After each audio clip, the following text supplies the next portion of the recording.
Hi, I'm Andrew Wasson. Thanks for joining me for my weekly guitar blog. It's March 15th, 2015, and this week we're going to break down how to arrange a guitar solo. And this week's question was sent in from Thomas. He's out in Pacific, Missouri, and he wrote in with this email.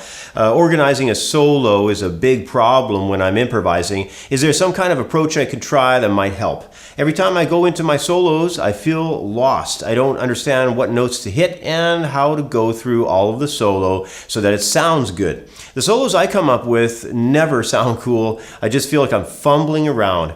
A few tips on arranging solos would be amazing. From Thomas in Pacific, Missouri, USA. Well, hey, thanks for writing in, Thomas. And one of the first things I'd like to suggest is to stop this lesson and go watch my video called How to Start a Guitar Solo. That video will introduce you to a few really good ideas for kicking into the solo initially.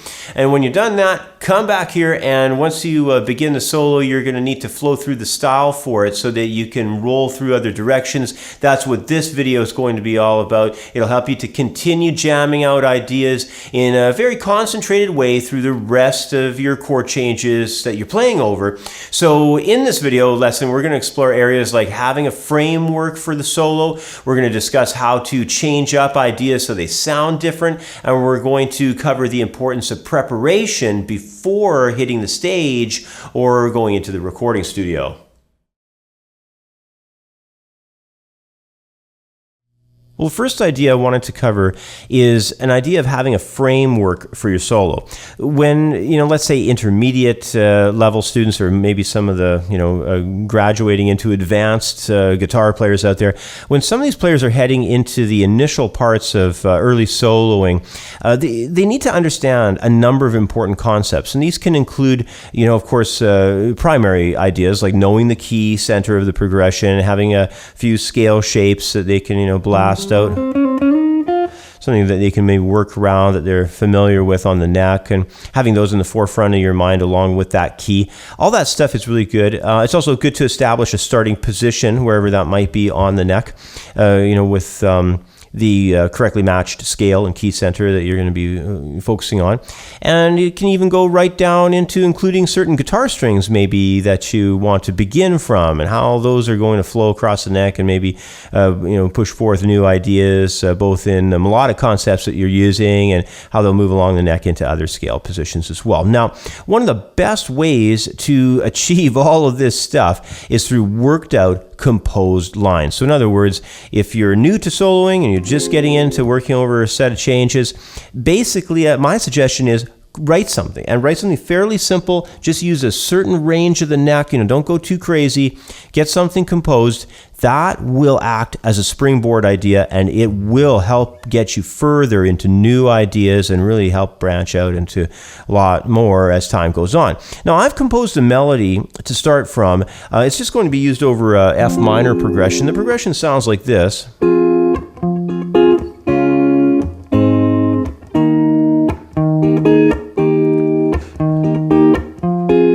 Pretty straightforward F minor progression. It goes F minor to D flat, comes into an A flat, shoots over to the E flat major, and then it has that suspended fourth riff on it. Okay, so it's a really straightforward F minor idea, and I put together this melody for it. It goes like this.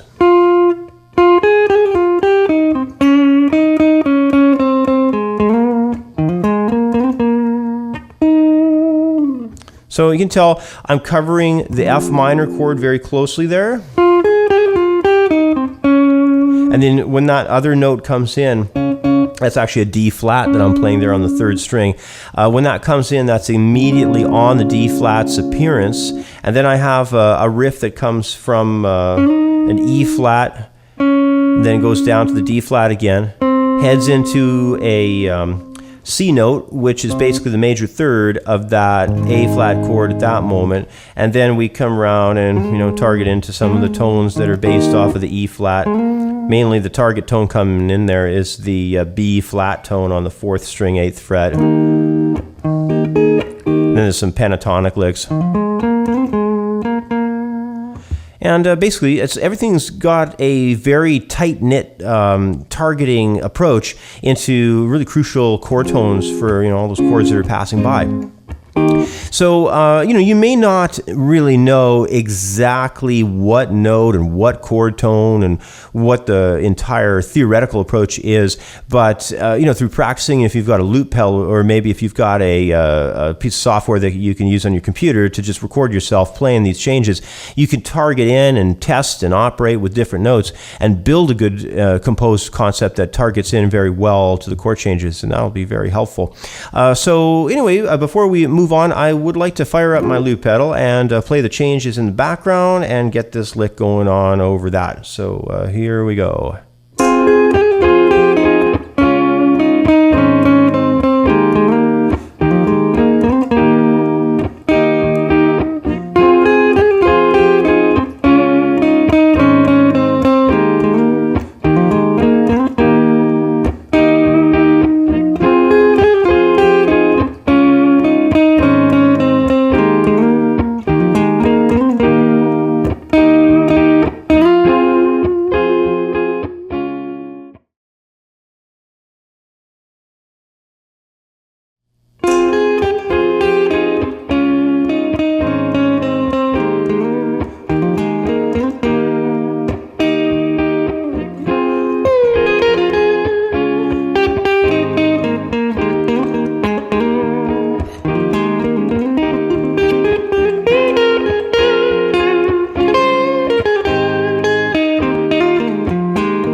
Well, the next thing I want to cover involves changing ideas so they sound different. Now, this is an often overlooked concept when it comes to solo arrangements, but it's one that can be very good for developing new directions within a melody that you're messing around with. And it can work well if you're at home practicing lead guitar, or it can even be done live on stage during a solo as well. It's also a fantastic way to push yourself during all of the many hours of at-home study you'll be doing when you're preparing lines for the stage or for the recording studio. Now, by forcing yourself to take any idea that you just played and then alter it right away, you'll be able to really stretch yourself as an improviser. And even though this might be difficult to do at first, over time it'll get a lot easier with practice. So here's a simple idea of a composed melody that gets changed up to sound slightly different upon a second pass. Now, I'm still going to be working in the key of F minor, so I'll have an F. This is a simpler progression though, just F minor, dropping down to an E flat major, and that's pretty much it. All right, so that's going to be the groove, and the two parts are going to be these. We're going to have our first part going like this,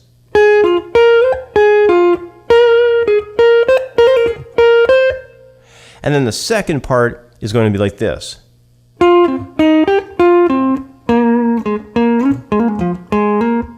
So you can tell they have pretty much the identical rhythmic structure, and that's really helpful. Of course, they don't have to have that, but I mean, it's amazingly helpful if they do. Now, if I put them both back to back, it sounds like this.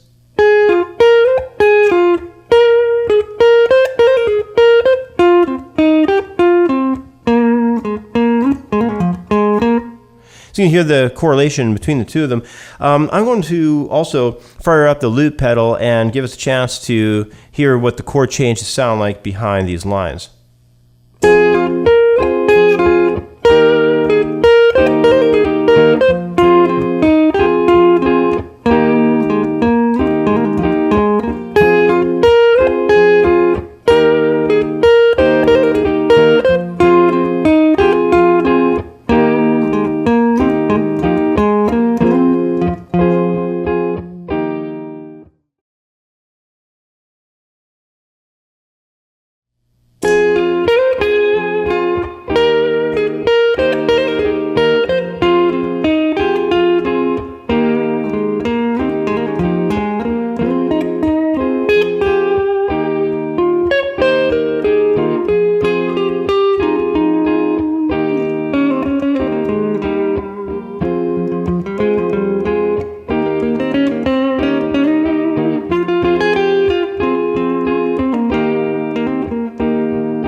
Well, whether we're playing a set for a club or composing a song for the band or trying to get ready to record some material in the studio, preparation ranks as probably one of the most critical elements for getting our work done as efficiently and as quickly as possible. However, far too many guitar players who are studying improvisation never bother to work on preparation prior to doing the actual soloing. For example, if you aren't incredibly proficient at playing, let's say, scale patterns, it's doubtful that your solos will flow very smoothly from your fingertips because the chops won't be there. If you have no idea, maybe even what an arpeggio is, you'll be probably missing out on dozens of really cool phrases for your solos. If you've never bothered to connect various interlocked shapes of the pentatonic scale, you could be missing out on some really fantastic licks there as well. So, to demonstrate a few of these examples, first of all, starting with maybe an arpeggio idea, again, just covering that F minor sound, check this out. This is a small arpeggio shape, starting on the fifth of the chord, so starting on that C note. Okay, this is a quick arpeggio idea. Here's now an F minor pentatonic idea that's sort of more along the neck. You can hear the width of that scale with the larger intervals. It's a really neat sound. And now here's an F minor scale example. I'm going to start from up higher and then descend with this one. Here's again. Kind of a 3-note per string scale idea there. So as you can tell, these structural shapes, for the scales and the arpeggios, they aren't overly complicated to play or to develop into rehearsed pre-learned ideas, but when they are developed and when you have them, the tip of your finger is ready to execute quickly and easily. There's a lot that can be done with them once your solo begins. So get the structural side of what you need for your solo well organized and prepared. It's quite well worth it. Along with this too, I should also mention all your phrasing devices fit into this category too, more or less. Things like your slides. So ascending and descending slides, bending ideas. Those are really important as well. Hammer-on, pull-off concepts. Those are very, very valuable. Also, ideas on, sometimes trills can sound very cool too, So there's a lot of things like this in the phrasing devices that fall into this preparation category as well. So, you combine the patterns of your scales and arpeggios, and you combine that with basically phrasing tools, and you're really going to get some excellent prepared ideas. And all the effort that you put into it is just going to shine, when you get out there to start doing your soloing. Well, when there's a song I need to play a solo over, be it for something live or for a studio recording, I always have a framework for the solo. This might include a starting concept or repeating idea, or maybe a middle part of the solo where I decide to play a flashy attention-getting lick. Whatever the framework holds, I like having one because I always feel that the solo will come together with a better performance. If I arrange sections, adding repetitive phrases or having a theme always saves me from just being out on a limb where, every single concept I'm going to be going through is just simply an experiment. Don't get me wrong, improvising like that can be a lot of fun, but I'd never walk into a expensive recording studio and just mess around or experiment. I know that better playing always comes with being better organized and being the most prepared that you possibly can. Anyway, I hope these ideas have helped you, and that comes to the end of this video here. So as always, thanks for watching. Have yourself a great week, and I'll catch up with you next time. Bye for now. If you'd like to learn the modes and really get an understanding how they can be used musically to write songs, play a solo, or compose melody lines, then you're in luck. My ebook, Using the Major Scale Modes, is a comprehensive manuscript outlining exactly how modes are used both in harmony and to compose melodic ideas. Over 50 pages of scale patterns, example progressions, and music theory all create one of the most comprehensive methods on the modes available. using the major scale modes is available for instant download in the View Our Products area at creativeguitarstudio.com.